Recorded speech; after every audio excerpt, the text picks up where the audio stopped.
This is Unsiloed, brought to you by Alumni FM, connecting people through stories.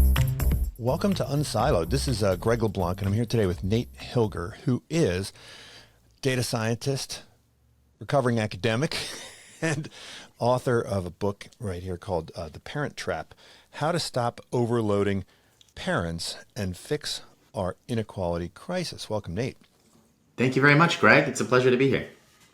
So there's a lot in this book that I found interesting. And, you know, one of the things that I think was among the most important points you were trying to make in the book is that, you know, we spend a lot of time talking about education, right? We spend a lot of time talking about inequality in education. And we talk a lot about how we can redress, right, imbalances in education that ultimately lead to lifetime differentials in income and success and so forth. And I think you point out, and this number actually astonished me.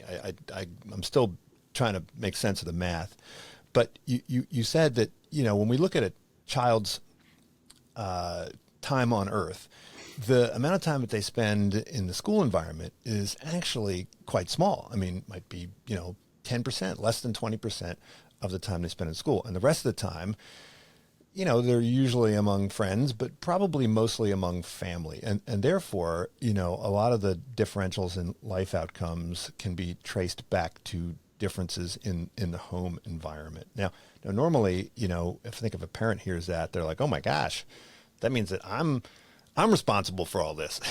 and that's going to, you know, potentially freak out a lot of parents. And so I think a lot of parents were heartened by some recent research that got a lot of press that seemed to suggest that, you know, parents don't really make much of an impact. And I think you're pushing back against that and saying that, you know, parents or the parental environment or the home environment makes a huge impact, right? But this is something which we can perhaps alleviate in, you know, through public investment. So a lot of interesting points here in the book. I mean, but again, I didn't even mention this term parent trap. So maybe the thing to start off with is like, hey, what's this trap that you're talking about in the book? Yeah, why did we crib the title of the Disney movie for this book? The trap that the title is referring to, there's a few of these traps that I really try to highlight. The first most obvious one is these really unrealistic expectations that we place on parents. Once we really appreciate what is involved in child skill development, and we start to recognize that this is not a cozy, warm, natural sort of sideshow, but it's actually a really complicated, difficult activity, much like, you know, construction or flying airplanes or other really advanced sectors of the economy. Once we reframe how we see child development, it starts to become clear that asking parents to organize 90% of this really complicated activity on their own, in their spare time, on their own dollar, is not a realistic expectation. So that's the first trap. There are a couple more traps that I'd like to highlight. The second trap is that, as you mentioned, when we start talking about this reality that parents can't do what we're asking them to do, or at least most of them, everybody closes up. Everybody gets freaked out and thinks you're blaming parents, or you're ranking parents in terms of, oh, rich parents are good, poor parents are bad. People assume you're saying crazy things, and that's kind of justified, unfortunately, in some ways, because of all the nutball racism and classism and, you know, eugenic crap that litters our history. So I understand people's sensitive reaction to that, but it really doesn't follow, and it's not what I talk about in the book. And I talk about the fact that we can't really open up this conversation about what would realistic expectations be of parents, and what are the implications of these unrealistic expectations. If we can't talk about that, we're really wedding ourselves to the status quo, and I think that's a trap. And the third big trap that I think parents are in is a political trap, that if you look at another analogous big interest group, senior citizens, they are organized very differently to harness their political power. They have an organization called the American Association of Retired People, which has about 40 million members. It's extremely inclusive, and it really frightens politicians. That it's the reason why Social Security and Medicare are semi-sacred in our political system. Parents don't have anything like that, and I think that leads to a massive, obvious gap in our legislation. We don't have anything like Medicare or Social Security for children, and that's because parents are not harnessing their political power nearly as effectively as other big interest groups. So those are really the three traps that I focus on in the book. Well, before we jump into parenting, I want to take a look at schools because, parents spend an awful lot of time trying to get into the right school districts, right? And when we look at disparities in college admissions and disparities in, lifetime income and earnings and success and so forth, I mean, these can usually be traced back to, geography, right? They can be traced back to, in many ways, like where did you grow up, right? Did you grow up in a wealthy neighborhood, or did you grow up in a poor neighborhood? And a lot of people say that, well, that's because if you grow up in the wealthy neighborhood, you get the good public schools, and if you grow up in the poor neighborhoods, you get the bad public schools. And I guess the conventional wisdom is that there are radical disparities in the amount of resources that are devoted to the public schooling in the wealthy districts and the poor districts. And you challenge that empirically. So I guess there's two questions. One is, to what extent are there disparities in expenditures on public goods like public schools across different geographies? And if there aren't these huge differences, then why does geography still correlate so much with disparate outcomes? As you mentioned, I do think there is this persistent idea in America that schools primarily attended by rich kids have much greater funding than schools primarily attended by poor kids. That perception comes from a long history where it was in fact the case. In the early 20th century, up through, after World War II, even there were these differences because we used to fund schools almost exclusively out of local property tax revenue, and that meant that if you lived in a rich area with expensive houses and a lot of successful businesses, you would have a much richer tax base to fund your schools.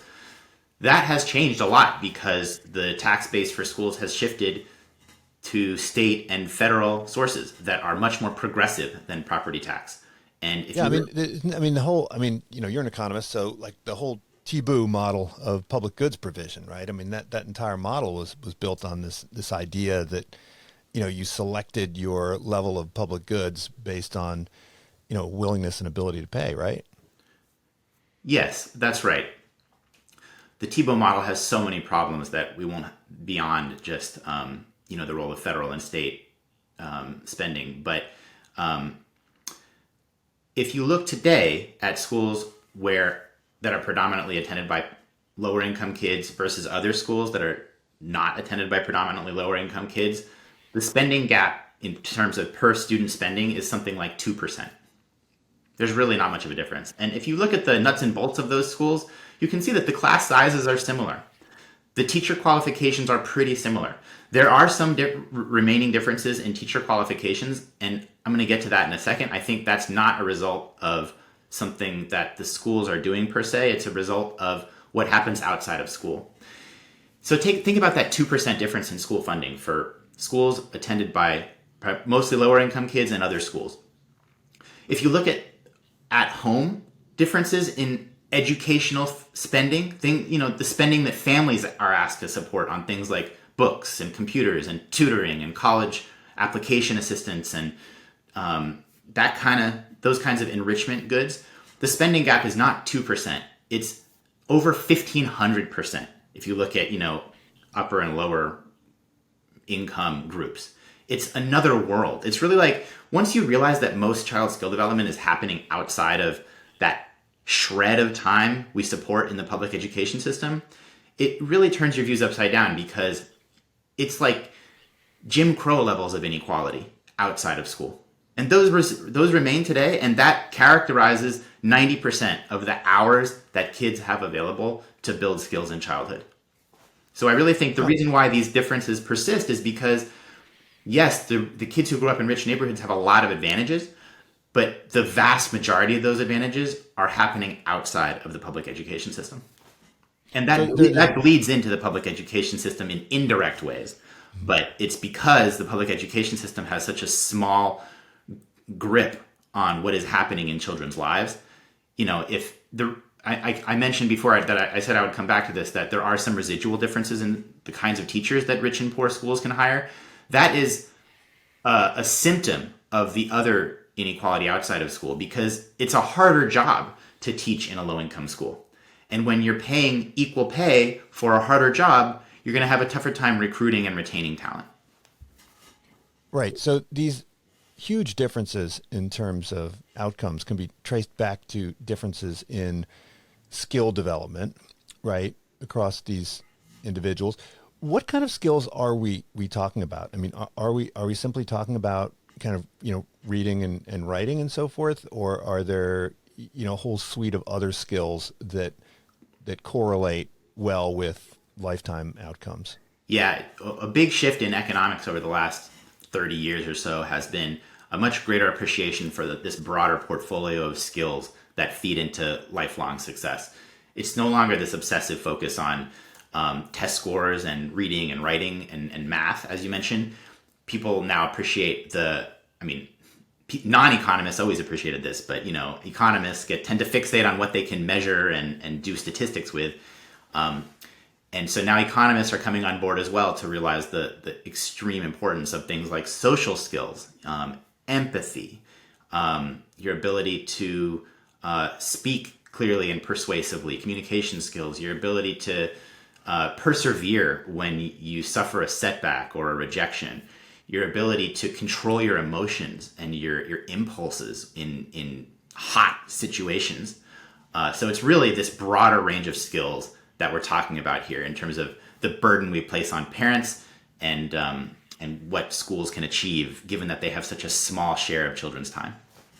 So, I mean, those wealthier households, you say, are spending 1,500% more on all sorts of stuff. I mean, is that the primary way in which skills are developed, through expenditure, or are there other attributes of the household that these families might have that would lead to differential outcomes? Yeah, so if you think about the advantages that higher income families bestow on their kids in terms of opportunities to build skills, you can break them up into two things. Families build some of those skills themselves, as artisan skill builders in the home, and families outsource some of that skill development. And richer families or more highly educated families have big advantages in both of those domains. If you have a child growing up in a household with two college-educated parents, those parents can be much more effective tutors on average. All of this stuff I'm talking about, of course, it's on average. There are so many exceptions. But on average, a kid growing up in a higher educated household, their family can help them directly with their math homework. Their family can help them directly with their college application essays as almost professional editors. Their families can help them navigate, bureaucracy. They can help them get the mental health counselor by working through all the paperwork and talking to the right people at the right time and with the right tone of voice and pulling the right strings.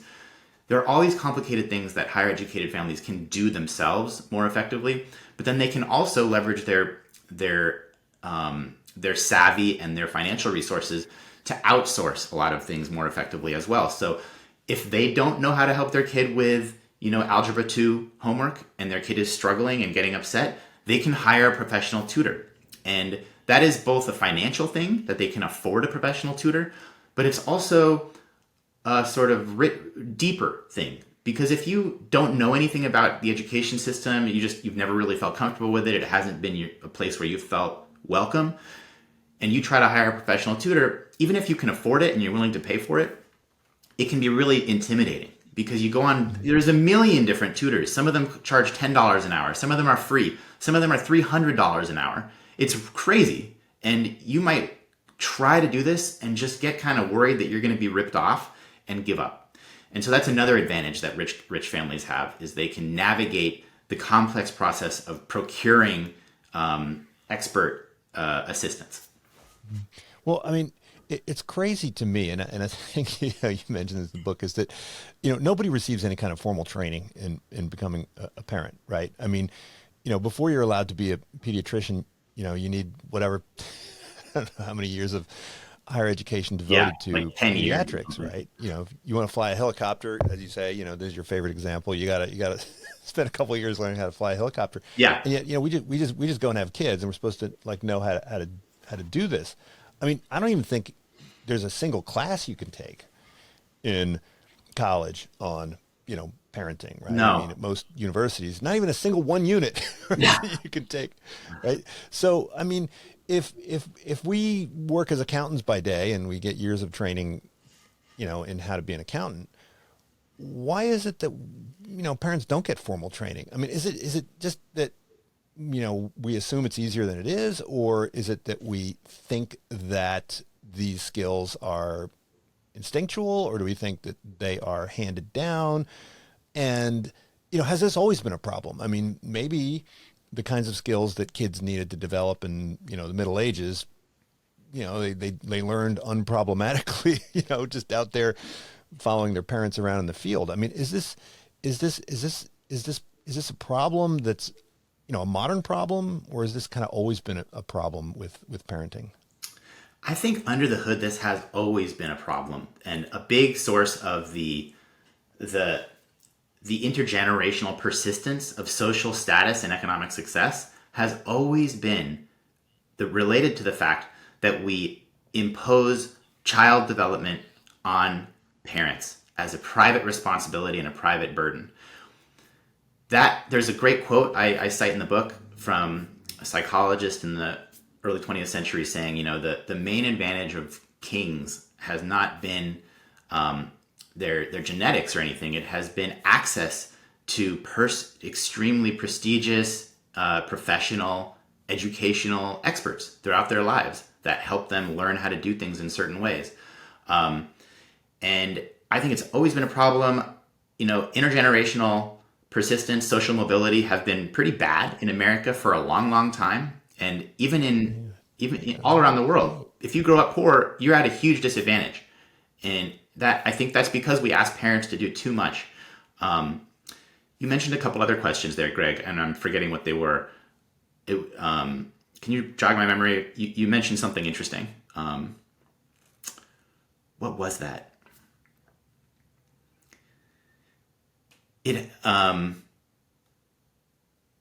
I apologize, Greg. I'm forgetting exactly what you asked in the original question.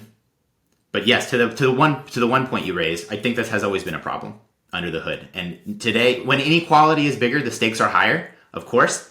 But the stakes have always been high, and lower income kids have been getting shortchanged dramatically throughout history. I do think this has always been a problem, and it's just something we don't really talk about, or we're not really willing to see, because it would make the unfairness of inequality so jarringly clear.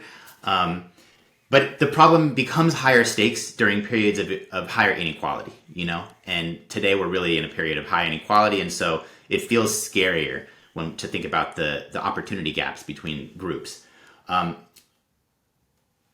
I think you're right that the reason why we don't, I think there are two reasons why we don't even try to give parents formal training. One is, as you mentioned, we've had this mass delusion historically that parenting is easy and natural and doesn't require a lot of advanced skill or technique. And I think we're learning more about how deeply wrong that is. And I think that impression was bound up in gender roles and sexism historically, that if we're gonna both deem women inferior, as was the awful assumption historically, and we're going to give them responsibility for this one sector of society, which is raising children, we have to kind of make the assumption that raising children can't be that complicated and sophisticated and high stakes. And I think we're still recovering from that mistake. But in addition to assuming that skill development is much easier than it actually is, it also would be almost impossible today for parents to undergo the amount of training that would be required to gain proficiency in a lot of these more advanced skills. Like, it would take a lot of training to help parents tutor their kids effectively in lots of different academic materials, or to even to know how to outsource these successfully in the complicated tutoring marketplace, how to handle all the other aspects of, I keep coming back to tutoring as an example, but this is true for healthcare. It's true for mental health. It's true for early education, choosing the right childcare center or provider. It's true for college application assistance. And I think this is just an overwhelming problem. Like we don't train parents to fly airplanes. We just expect they're going to hire professional pilots, and we regulate the market so that it's really hard to hire an incompetent professional pilot. And I think that's more in line with where we need to go with child skill development. Yeah, but I mean, that presumes that there is sort of a professional way to do it and sort of an amateur way to do it, and the professional way is better. And, maybe, there wouldn't be this disparity if there was no knowledge about it, right? And, if you think back to the Middle Ages, I mean, a professional doctor and a folk medicine expert, there's probably not a lot of difference there. Maybe the professional might have even been worse. Now, fast forward to the 20th century, and if you're an MD, you probably know a whole lot more than just, a typical parent. So you'd want to seek out some medical advice. Yeah. So is this really only a problem because now we actually know some things, right? We do have some expertise in parenting that didn't exist before, because we actually have done some research and we know the right way to do things. I think there have been known skills that you could build in kids for a long time. Just reading and writing are a simple example. Literacy. For a long time, parents had to help their kids learn to read and write. Help with math. It's clear that if you can learn how to do basic skills like this, it's been a big advantage for a long time. Also, just professional behavior in terms of tapping into the economy and getting jobs, how to interview for jobs, how to handle conflict, how to practice and build, fight through adversity, and how to just recognize that things are hard at first and they get easier over time.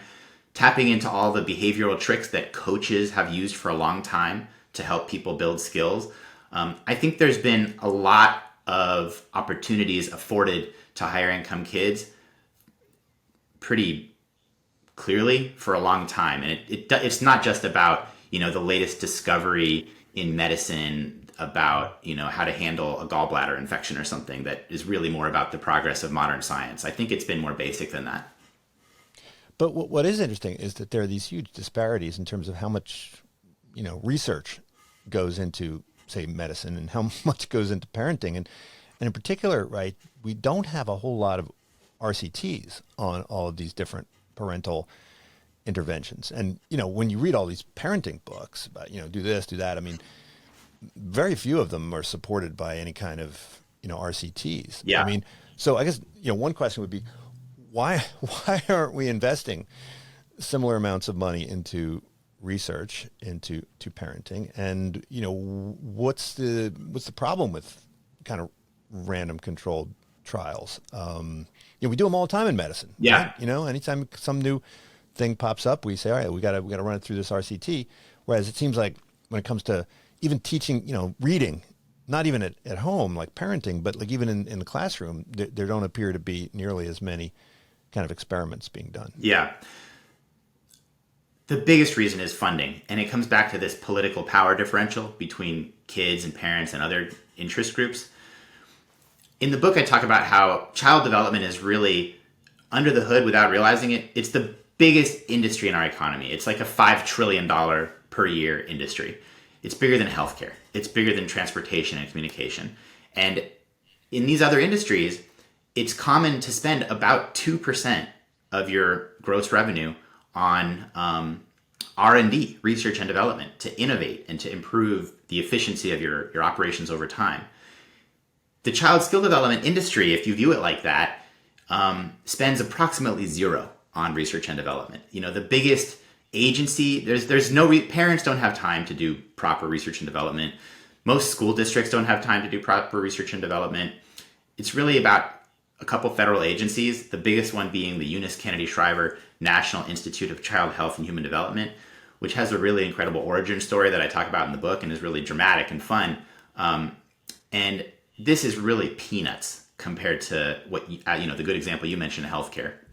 So I think the reason why we don't have hundreds of large-scale clinical trials testing what works and what doesn't work in parenting and more specifically child development every year is just because we're not choosing to invest in the development of this knowledge. And I think it's a huge mistake we're making as a society.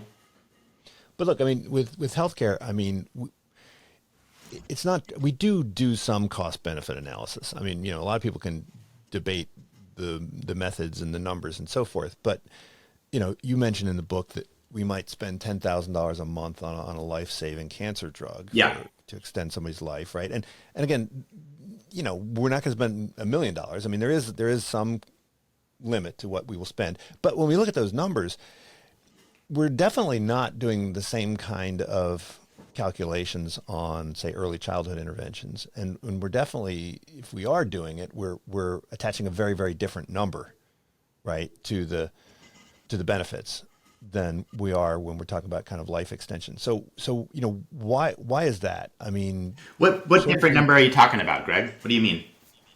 Well, so for instance, if we were to apply, say, a QALY number, right? So you get an extra year of life, not great, okay, but it justifies $10,000 a month. And right. If we say, okay, if we give you $10,000 for early child intervention, and then boom, not only do you live longer, but you have higher quality of life and more income, and there, I mean, the ROI is presumably a lot easier higher to measure. Yeah. So why do you think?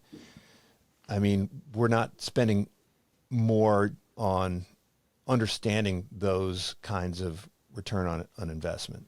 Yeah, I think it comes back to the political power difference that elderly people have come together in a bipartisan fashion to advocate for their needs. Republicans and Democrats all benefit from and support Social Security and Medicare.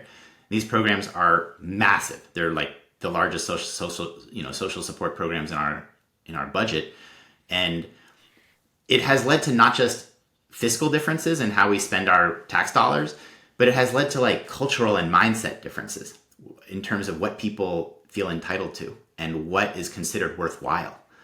And I think that's kind of what you're talking about. The fact that programs for kids have to be, people are so skeptical of them, and they're so, they feel like it's really important to understand if they're perfectly efficient and prove that they not only benefit kids, but pay for themselves over time and pay taxpayers back.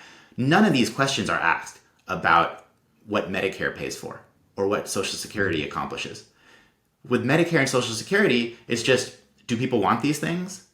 Great, let's give it to them within reason. And that's just a completely different mind share. And I think it comes from the political power gap between elderly folks and parents and kids. Well, it's clear that parents will invest enormous resources as individuals in trying to improve the lot of at least rich parents, children, right? So it's just that they won't invest in political action, which would be a collective effort. Yes, it's much harder for parents. There are some structural reasons for that. Obviously, parents are a lot busier than retirees. If you're 68 and you're not working anymore, you can join a local group and you can spend time reading the paper and writing an email to your local official and calling your state senator to express your disappointment if they are doing something that compromises your benefit services. For parents, that's really way down on the priority list behind making sure you have diapers, making sure you have food on the table, making sure you don't lose your job and you can pay your mortgage, and you're just in a much less stable position as parents with less bandwidth. Even higher income parents really struggle to find time for political participation, I think. And I'm speaking personally. I'd love to go talk to my city council about some things that are really bothering me about the Bay Area, but I just don't have time. I have 2 young kids, and my life feels like I'm trying to get by day by day. So that's a structural reason, but I think that shouldn't be an excuse. We can do a lot better coming together across party lines and keeping our eyes on the prize. I feel like we get sidetracked as parents by the red meat of all this cultural stuff about exactly what is in the curriculum at school, exactly, how we talk about gender and race. And these are like really sad distractions from whether we can pay for childcare, whether we can pay for extracurricular and summer activities for our kids that are valuable, whether we can get healthcare and mental health care for our kids. These are things that people across the political spectrum would really value as parents. And I think there's a lot of upside potential to build the political ecosystem of parents more effectively. Now, in the book, you go through the history of sort of early childhood interventions and so forth. And you mentioned that there was a movement back in the 1820s, I guess, to provide children with early education, and then that kind of fizzled out for a while. So, why did that fizzle out? Yeah, that's a fun case study. It fizzled out because it wasn't really based on science. It was based on prevailing opinions among elite experts about whether formal kinds of educational experiences were good for young kids, like 2 and 3 and 4-year-olds, or bad for young kids. And it wasn't based. You mentioned earlier there's a weird lack of randomized controlled trials in terms of understanding what works for children, and when there's no real scientific evidence base to draw on, and there's no movement toward scientific consensus, you wind up falling back on intellectual fashion. And what leading expert tends to be the most charismatic at any given point in time. And that leads to these wild fluctuations in terms of institutional drift. For a while, there were some charismatic experts speaking eloquently about the benefits of education for little kids. And then there were more charismatic experts speaking more eloquently about how this was actually dangerous and bad for kids. And that led to that kind of whipsaw that you see in our history. And that's why I think it's very useful to develop a scientific evidence base so that progress can be made consistently and there's going to be less whiplash. And you talk about some of these early leaders, particularly in Iowa. I think in North Carolina, there were a couple initiatives that were, I guess they were trying to establish these kind of research stations, and they were modeling it after the farm research stations, right? And so, how did these early pioneers get inspired to do what they did, and what was the lasting legacy of those early interventions? Oh man, Greg, I had so much fun writing this chapter. This is the first chapter of the book, and it's all about the dramatic history of basically 100 years of research on child development in a nutshell, with some really cool characters. You mentioned Iowa. I start with this woman named Cora Hillis, who lived a tough life. She grew up in the beginning of the 20th century and was really politically activated by the National Congress of Mothers when there was a big annual convention in Iowa. Then she thought it was really cool that all these women were coming together to try to improve life for parents and kids. She herself came from a pretty established family. She was a very confident woman. Her father was a successful Civil War leader, and she wanted to do something big in her life. On a personal note, she wound up having 5 kids and losing 3 of them prematurely to diseases and accidents and things that she thought really should have been prevented. And she got really depressed for a while, understandably, from this tragedy, and she withdrew from her public life. But she came back really inspired to try to help other women and kids and families avoid these kinds of tragedies. And her view was that we were investing so much at this time in the early 20th century to improve agriculture and to do research and development to understand what made cows and pigs and chickens really thrive, and to understand what made corn and soybeans and potatoes thrive. So why were we spending nothing to understand what would make children thrive? And that really animated her and shaped her approach to the problem. And she wound up, as you mentioned, wanting to develop a child welfare research station modeled after the very successful agricultural research stations, which had been opened up around the country to try to demonstrate new technologies that were shown to be more effective to farmers and to help these small farmers adopt these kinds of approaches to get better yields out of their farms. So she had this kind of harebrained idea, and she went to all these different university presidents and political leaders and pitched it to them all around the state of Iowa. and she got rejected over and over and over in sometimes insulting ways. One Iowa University president told her, "That's a cute idea, sweetheart. How about instead of creating a child development research station, you give us some money to get better church bells? That would also be really valuable." And she was furious about this, but she kept fighting, and eventually she won the day, and she created the world's first child development research station in Iowa. And in the book, I talk about some of the incredible research that came out of that station that really pushed back against the idea that most success came from genetic differences and you couldn't really do much about it, and opened up this new, more modern view that if we, opportunity differences and learning environment differences play a much bigger role in the origins of human success. Well, look, that whole nature versus nurture debate, it's still alive, and and even every parent has a different view of this in terms of what leads to the success of their child. And so a lot of press has been devoted to these adoption studies, right?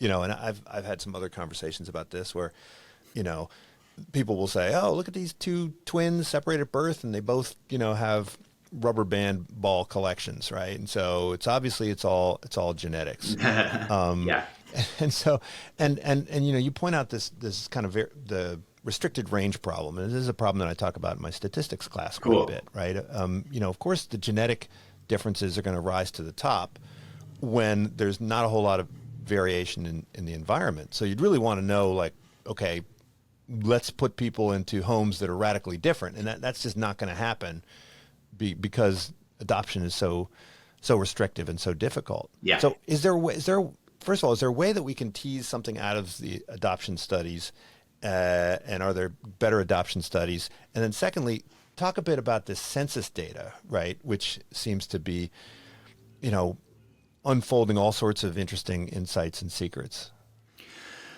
So I love that you bring up the restricted range problem. It is, as you mentioned, extremely hard to adopt. And in these identical twin studies, it's kind of like, hey, we found identical twins. There's a tiny set of identical twins, sample of identical twins that does get separated at birth, and but they invariably get assigned to basically upper middle class families, often in the same communities. And it's really nothing like I think when people hear about these adoption studies, what they have in mind is something like The Prince and the Pauper, by Mark Twain, where people get assigned to a poor family and a rich family, but they have the same genetics, and so they wind up doing the same miraculously. And these studies are nothing like that.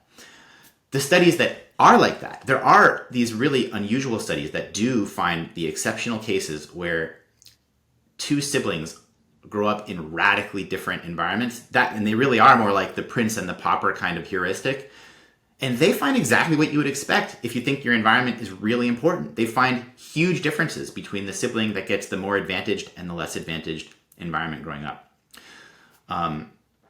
So I think... now, of course, as an economist, you would have loved to, be there at the assignment stage, and then saying, "Hey, look, let's send this one over here and this one over there." But but it would be very difficult to get an economist put in charge of an adoption bureau. Right? Yeah, Greg, you want to start an adoption agency? You and I, really compelling pitch, the Random Assignment Adoption Agency.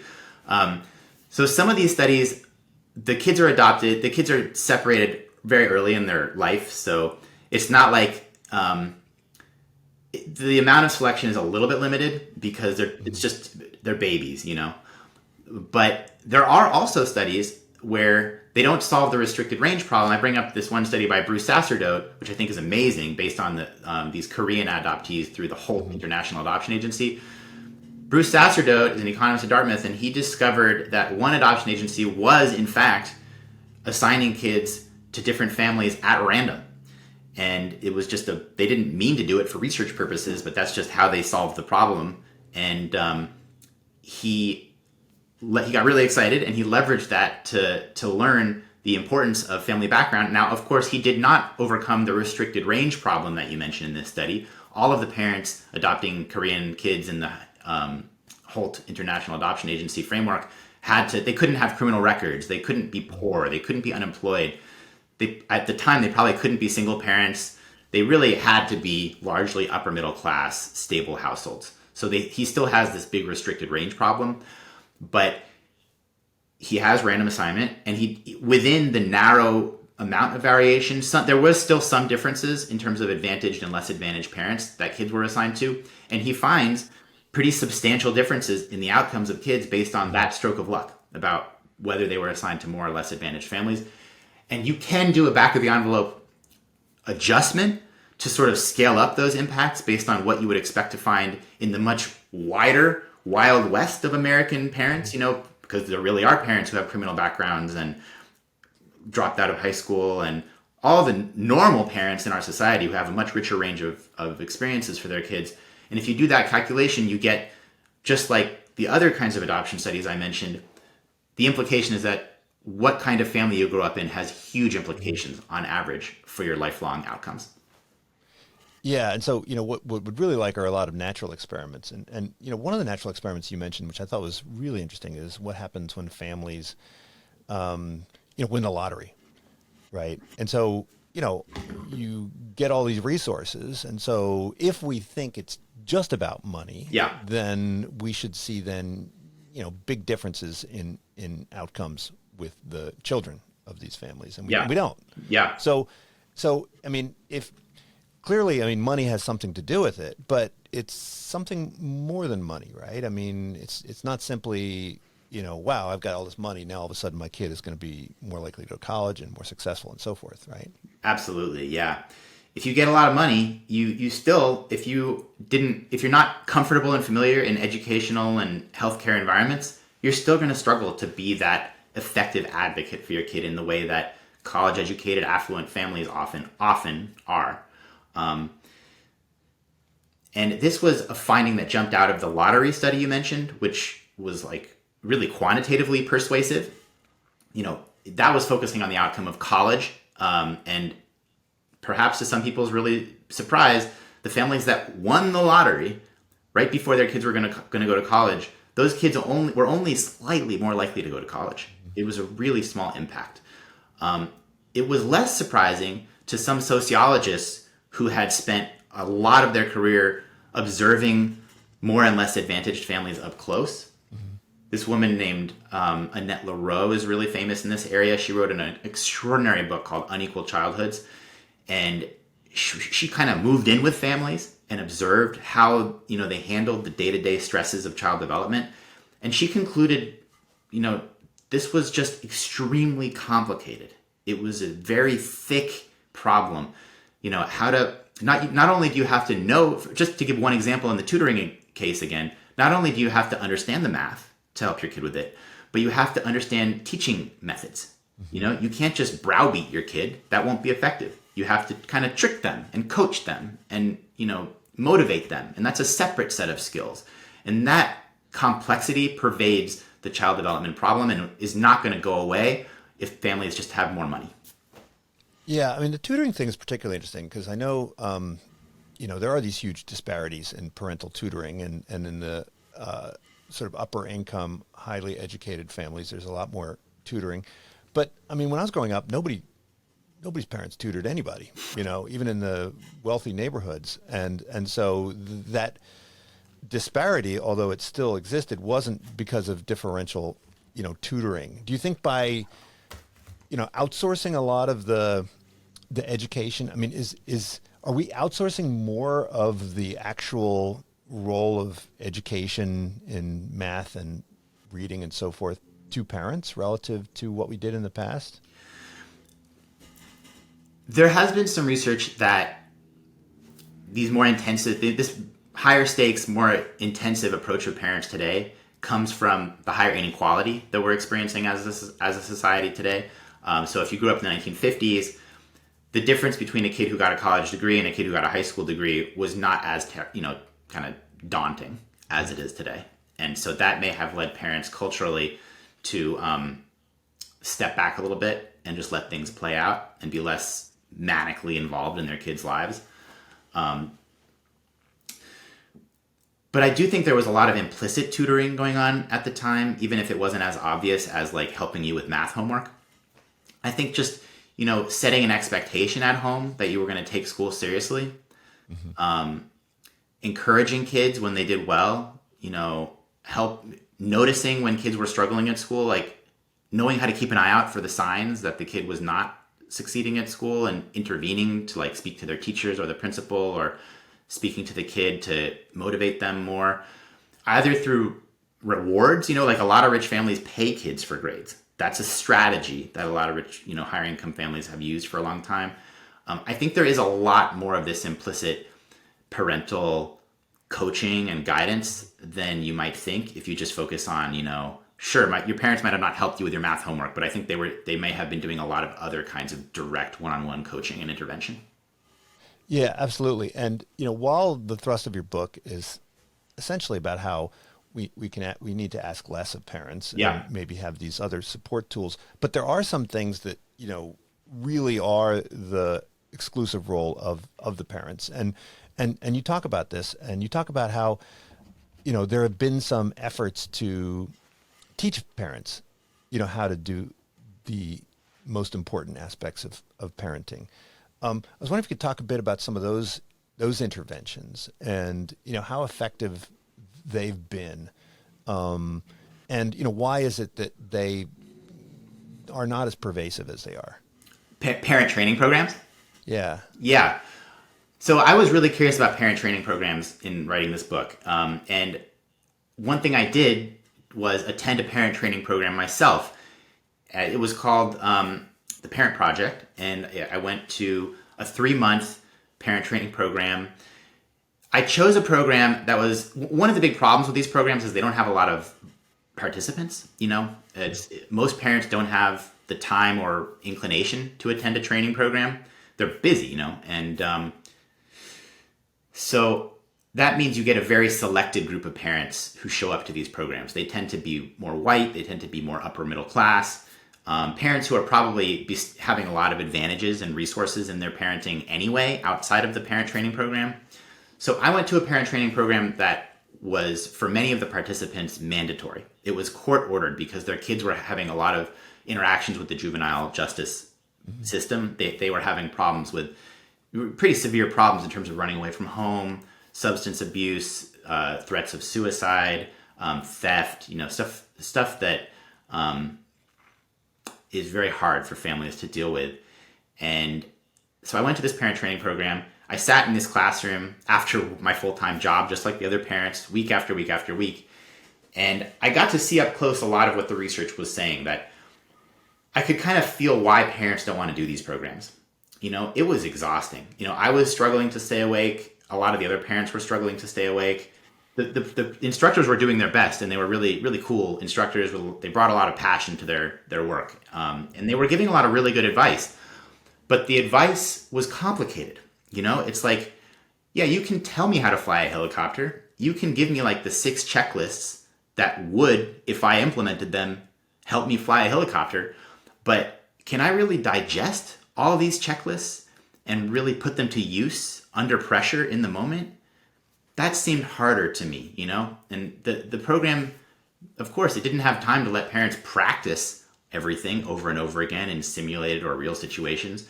So I felt like there was a lot of good information being conveyed, but we were all really tired. We had a lot of other things on our mind, and it was going to be tough to really apply a lot of this useful knowledge in practice. Well, I found that what I found really interesting about it is that, one of the core tenets of these parent training programs was, really behavioral, right? It was about, it was very similar to training a dog. Yeah. And I think it should be mandatory that if you want to own a dog, you got to go to doggy obedience school. I think that should be like a requirement for getting a license. That's the model we have for cars. It's really interesting that how that model emerged for automobiles, but hasn't emerged for other things like pet ownership or parenting. Yeah, and I'm not saying that you should get you need a license to have a kid. Right. Me neither. I think that would be a terrible, terrible idea. But it is interesting that the basic tenets of this training aren't common wisdom, right? They're not conventional. It's not mainstream. It's not sort of the intuitive way that you would go about, raising a child, or maybe fixing a child that's problematic Yeah. or difficult. Totally. Yeah. A lot of the knowledge was very unintuitive. It was a very rich experience. I will say while attending that program didn't really give me a lot of hope that parent training will be the way we level the playing field in this country. I don't think it's going to be that, but I do think it can be useful in limited situations. And for parents who have the time and inclination to do it, you can learn some really cool stuff. Like I use some of the stuff I learned in that program with my kid. Like every time we're about to try to punish our 2-year-old for doing, punish is too heavy a word, but like tell him, oh, that was bad. Maybe you shouldn't do that. We learned from that course, really make the punishment noticeable and short, like it's easy to fall into this thing of like, oh, if you don't clean up your Legos, you can't go to grandma's house tomorrow. And that is not enforceable. You're not going to take the trip to grandma away from your kid. And I think that's one example of a really easy thing that parents fall into. So instead, I learned from that class, don't say that. Say, clean up your Legos, or you can't have a glass of juice in 5 minutes. And it's like much more effective. And there's all kinds of these unintuitive jujitsu little moves that parents could learn if they had the time and the inclination and the money and the trust required to attend these kinds of training programs. Yeah, I mean, it seems that these insights apply also in public policy, right? So, if you're trying to deter crime, extending a prison sentence from 10 years to 20 years isn't going to make any difference. Yeah, right? Yeah. I mean, we're all kids. We're all kids. We're adults are just powerful, eloquent kids. So a lot of the lessons from kids apply to adults as well. Mm-hmm. And you also say that there is this sort of peer effect. So, while the parents and parental environment matters a great deal, there is this kind of, peer impact. And usually when we talk about the peer impact, we're talking about kind of positive spillovers, right? Like if you take a kid from a poor neighborhood and place them and their parents in a wealthier neighborhood, even if the parent doesn't change anything about how they interact with the kid, this will have sort of positive spillovers on that kid, right? And there have been a bunch of kind of RCTs that have done this, right? Yeah. But you also mentioned that there's a negative spillover, right? So if you put a difficult kid or a problematic kid in a pool of high performers, it's gonna drag down the high performers. Yeah. And so that's gonna create a lot of resistance to these sort of resettlement schemes, so to speak, right? So how do we? I mean, is the positive impact outweigh the negative impact? Do we? If we just sort of, randomized assignment of everybody, would this increase the total pie or would it decrease the total pie? Well, I think it would cause revolution because people would be so angry for good reason. I think it is less palatable politically, especially on the left, to talk about these negative spillovers. People on the left often really want to believe that if you just integrated everybody, only good things would happen from everybody's perspective. There would be no tough trade-offs. And I think that's wrong. I think that's unrealistic. That's why in the book, I don't focus on these social engineering kinds of solutions. I don't think busing or really leaning into heavy-handed integration across class or race lines, I think those are less promising. They'll cause so much political backlash. Instead, I focus on direct skill development interventions in kids because to talk about, one of the biggest gaps in our child development system, early childhood and childcare. Right now, we let lower income kids reach kindergarten way behind higher income kids because we are placing an unrealistic burden on their parents to find high quality childcare from birth to age 5. That means when those lower income kids show up at school, there's a risk of these negative peer effects because these kids have gotten so much less support and so much less investment before age 5. We do not need to solve this problem by forcing integration in a very politically charged way. The better approach is to close that gap so that all families have access to high quality early learning environments before kindergarten. And that way, when lower income kids show up at school in kindergarten, there is no risk of a negative peer effect because they have similar levels of skill development as higher income kids. I think we can get much more equality in our K-12 system and much less risks and fear around integration if we close these opportunity gaps outside of school. Now, while we highlighted big differences between our approach to healthcare and our approach to skill development, right, where we, clearly are investing a whole lot more in the research around healthcare, there is one similarity, which is that, we spend a lot more time kind of fixing problems rather than preventing them in both healthcare and in skill development. Oh my gosh, so, yeah. So, I mean, at the university level, we're always thinking, okay, how do we redress these imbalances and so forth? But, it's almost too late, right, when you get to that place. I mean, why is it that we focus so much on, remedying these problems rather than preventing them from happening sort of at inception? Well, I know what you mean in healthcare, like all the investment in surgery and, handling cardiovascular and blood pressure problems in your 50s and 60s, which could have been prevented with better diet and exercise decades ago. That really resonates. And I think a lot of healthcare workers would agree with you. In child development, I think we're just not really investing in anything. I don't think it's not like we have these big investments in remediation programs either. I think we don't invest in prevention or remediation in child development. I'm not sure there is this huge difference there. Well, I guess what I meant is that, we see inequality, right, at the adult level, right? We see that we look at income, we look at how much people pay in taxes on their earned income, and we have a lot of progressive proposals to reduce that income gap. Through taxation. But if the disparities in one's income, were not as great to begin with, then we wouldn't need to remedy them as aggressively, perhaps with redistributive taxation. Yeah, no, that's a wonderful point. Now I see what you're getting at. I think progressives in America today really struggle with this idea of talking about inequality in parenting. I think they feel like they're blaming somebody. I think it's part of the parent trap that we talked about at the start of this conversation.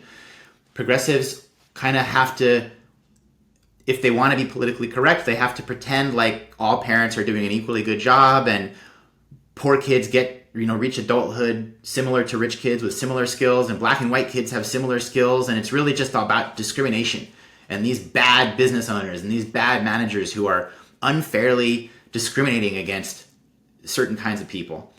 And I think progressives would have a lot more effective policy recommendations if they did focus more on childhood, especially early childhood. And to progressives' credit, a lot of them are. Like, a lot of people like Elizabeth Warren have really focused their career on improving our early childhood development systems.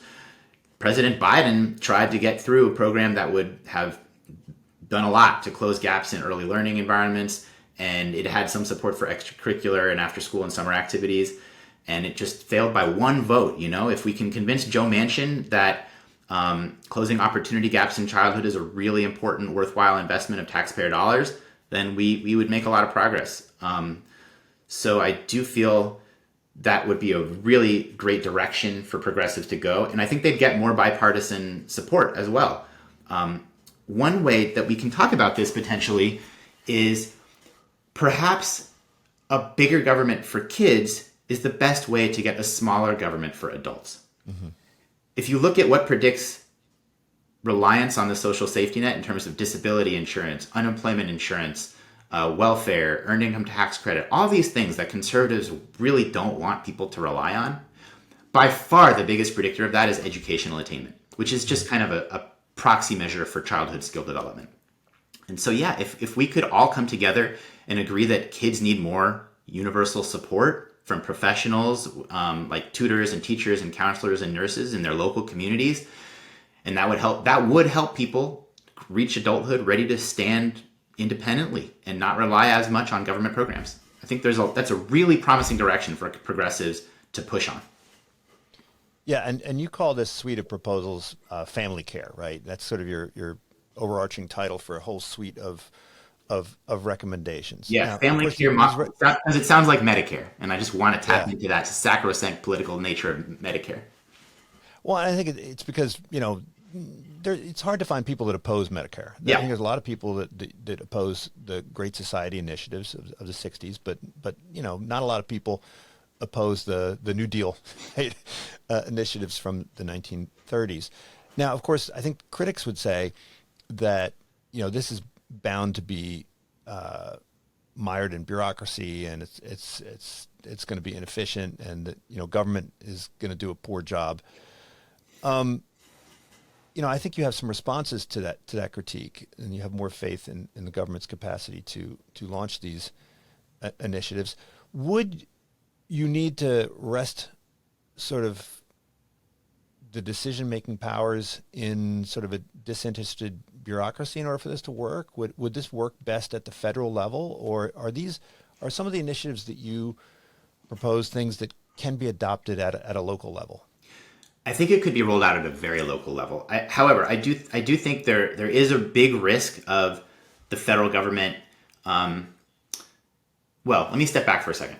Family care, the initiative that I proposed in the book, which would really it would level the playing field in that 90% of time that kids currently spend outside of school. It would be better access to early childhood learning environments, your good local child care centers, better access to after-school extracurricular programs, summer programs, mental health services, tutoring, college application assistance, all these things that high-income families really are able to provide a lot of opportunities for their kids outside of school. That playing field would be leveled by family care. Family care would not be, as I advocated, it would not be a big new monolithic federal program where where a federal agency would be hiring all the tutors and nurses and counselors and coaches. Not at all. It would be like Medicare. Medicare has the federal government write checks to local private providers in your community. These are local physicians in their private practices, local hospitals, nonprofit, often religious hospitals getting reimbursements from Medicare. That's how I'm proposing this to work. And many religious organizations could benefit from family care. I think there are great child care centers at churches and mosques and temples as well, and they could be eligible for reimbursement as long as they are teaching not just, scripture. They have to be teaching behavioral and cognitive skills as well. So the role of the federal government here would be to provide guardrails to assure that parents can trust the people who they're going to for these services, just like with Medicare. Medicare won't reimburse a witch doctor because there's not that level of research to back up the efficacy of what they're practicing. So a big part of this would also require research into what works and what doesn't work, right? Absolutely, yeah. We've talked earlier in this conversation about how parents, the child development sector is really impoverished in terms of its investment in research. And we really should be spending 25 or 50 times more than we currently spend on research. And that would do a lot to help guide the direction of these investments into more effective interventions. So that's what family care would accomplish. And I think it's sort of like we're missing Medicare for parents, and it's called family care. And instead of solving the problem for old people, the biggest problem is health, taking care of their health problems. For families, the biggest problem is taking care of their children's child development. And that's the huge gap in our federal system. Now, to come back to your concern, which I think is so valid, would the federal government create a really clunky spider web of red tape and make this just a bad program? I think there's a huge risk of that. There's a wonderful book out recently by Jennifer Palka who founded Code for America that really gives you a flavor of how poorly designed a lot of government programs are. She talks about Medicare, she talks about unemployment insurance, she talks about all kinds of things. So I do think in parallel, while Medicare, it's really valuable to work on that problem and to improve our democratic representative government so it can function more effectively, because this is not predestined. But it's also really important to point out that even when programs are clunky and bureaucratic, they can be really beneficial and effective. Like Medicare is not pleasant for physicians. Physicians justifiably hate the reimbursement procedures of Medicare. I hope we can improve that over time. However, senior citizens love Medicare because it's giving them the health care that they need. And one of the proposals, the last proposal, is the formation of something like an AARP for parents. And so, one question I have for you is, are you trying to do this? Are you launching this? Are you involved in maybe switching the PTA over to something that looks more like the AARP? I have been trying to speak with the PTA. I don't know if they can really change their strategy. So far, I've failed to really reach anybody there. They've declined any invitations to discuss things. I would love to start this organization, honestly, Greg. I would love to start freaking going to the hospital and meeting parents as they walk out, in and out of the labor and delivery room, not right after they had their baby, but when they're going to their, OBGYNs, when they're going to their pediatricians, working with pediatricians to build this organization, to tell parents, hey, if you join this organization for $10 a year, you will get a even bigger discount on your Amazon Prime wedding, childbirth registry, and your Walmart wedding registry, your Walmart registry. I think there's so much cool stuff. You could get better access. You could get a discount on life insurance, because all parents, when their kid turns 2 or 3 or 4, they start to realize, wait a minute, we're barely keeping things together right now. What happens if one of us gets in a car accident? Shoot, maybe we should look into life insurance. Just like the AARP licenses itself to certain health insurance policies and makes a lot of money doing that, the National Association of Parents and Guardians, or whatever, could do the same thing with life insurance. And I would love to start pouring my life into this, but I have 2 little kids. I gave birth to a second kid 4 weeks ago. I'm barely able to make this wonderful opportunity to speak with you today. And, I have a mortgage. I have to have a full-time job. So I don't think I'm the right person, for a number of reasons, to really start doing this. But I hope one effect that my book can have is to inspire some other people to start thinking about this. People maybe who have inspiring personal biographies and who are very bipartisan by nature, not inflammatory, more inspiring. And, there's 300 million people in America. I hope I'm kind of putting a little light out there to inspire people to create this much needed organization. Well, you're out here in the Bay Area, so this is where a lot of these ideas get started. So maybe we'll see it happen. The book is called Parent Trap: How to Stop Overloading Parents and Fix Our Inequality Crisis. Nate, thanks so much for chatting. Thanks so much for the opportunity to be here today, Greg. I really enjoyed the discussion. This is Unsilo, brought to you by Alumni FM, connecting people through stories.